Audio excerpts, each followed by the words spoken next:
Hello dear student, I am Ashish sir and welcome back to my YouTube channel Sub Junior Classes. So now we are going to start question number second of exercise 8.2. Friend continue questions कर रहे हैं 8.2 exercise का question number second. Simple सा question से ज़्यादा deep में मत जाना. इसमें लिखा है find the area of rectangle. ठीक है, इन क्वेश्चंस दिए हमारे पास मोनोमियल के, ये भी दोनों मोनोमियल हैं. ये सारे के सारे क्वेश्चंस हमारे जो है मोनोमियल में है और 5 पार्ट में दिए. First part, second, third, fourth और फिफ्थ, ये 5 पार्ट दिए हैं और इनमें सिंपल सा क्वेश्चंस बोला है कि find the area of rectangle. ठीक है, इतना सा क्वेश्चन है और मोनोमियल का प्रोडक्ट ही करना है हमको, क्योंकि एरिया ऑफ रेक्टेंगल हमारा होता है लेंथ मल्टीप्लाई ब्रेथ. तो सिंपल सा फर्स्ट पार्ट हम जब सोल्व करते हैं तो यहां पर मैं लिखूंगा एरिया ऑफ रेक्टेंगल.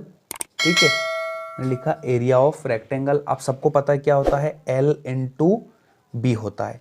अब फ्रेंड मैंने फर्स्ट पार्ट कर रहा हूँ ये वाला में, तो लेंथ मेरे पास दिए क्वेश्चन में पहले ही गिवन है कि find the area of rectangle with the following pair of monomial as their length and breadth respectively. ठीक है, तो सारे की ये फर्स्ट लेंथ है और सेकंड ब्रीथ है, तो लेंथ हो जाएगी मेरे पास P और ब्रीथ हो जाएगी मेरे पास Q. ठीक है, तो इसका जब हम ओवरऑल एरिया निकालेंगे तो हमारे पास आएगा PQ स्क्वायर यूनिट. ठीक है, ये हमारा आ जाएगा, इसका एरिया आ जाएगा. ठीक है, अब सेकंड क्वेश्चंस करते हैं.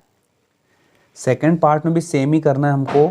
इसमें अब लिखा है फिर वही फार्मूला यूज करना है हमको, एरिया ऑफ रेक्टेंगल. ठीक है, वही फार्मूला यूज करना है हमको, लेंथ इनटू ब्रेथ. तो सेकंड वाले में हमारी लेंथ क्या हो जाएगी फ्रेंड, हाँ ठीक है, ध्यान से करना क्वेश्चंस को. यहां पर हमारी लेंथ हो जाएगी फ्रेंड 10 मल्टीप्लाई 5 हो जाएगा और इसको मैं लिख दूंगा m इंटू एन. ठीक है, तो इसको डायरेक्टली भी कर सकते थे आप या ऐसे भी इसको कर सकते थे. ये हो जाएगा 50 mn स्क्वायर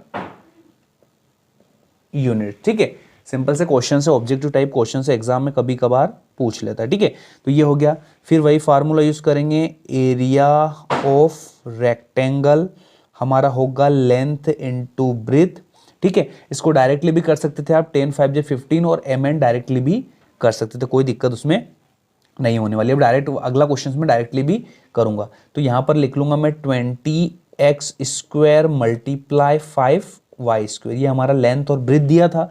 सिंपल से सारे क्वेश्चंस को हमको एक एक स्टेप से करते हुए जाना है. अब 25 हो जाएगा फ्रेंड हमारे पास 100 हो जाएगा. अब एक्स स्क्वायर मेरा एज इट इज और वाई स्क्वायर मेरा as it is square units. ठीक है, ये वाला क्वेश्चंस भी हमारा थर्ड पार्ट इजीली हो गया. अगला फिर लिखना हमको एरिया ऑफ रेक्टेंगल.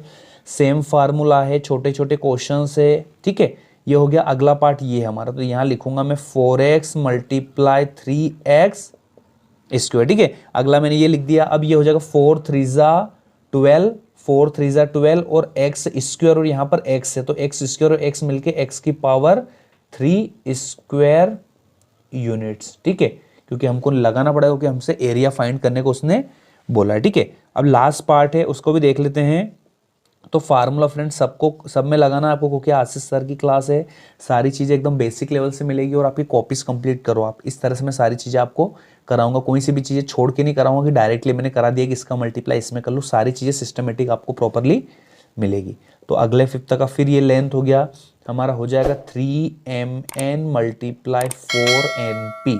ठीक है, तो 4 3 मेरे पास हो गया, 4 3 12 हो गया.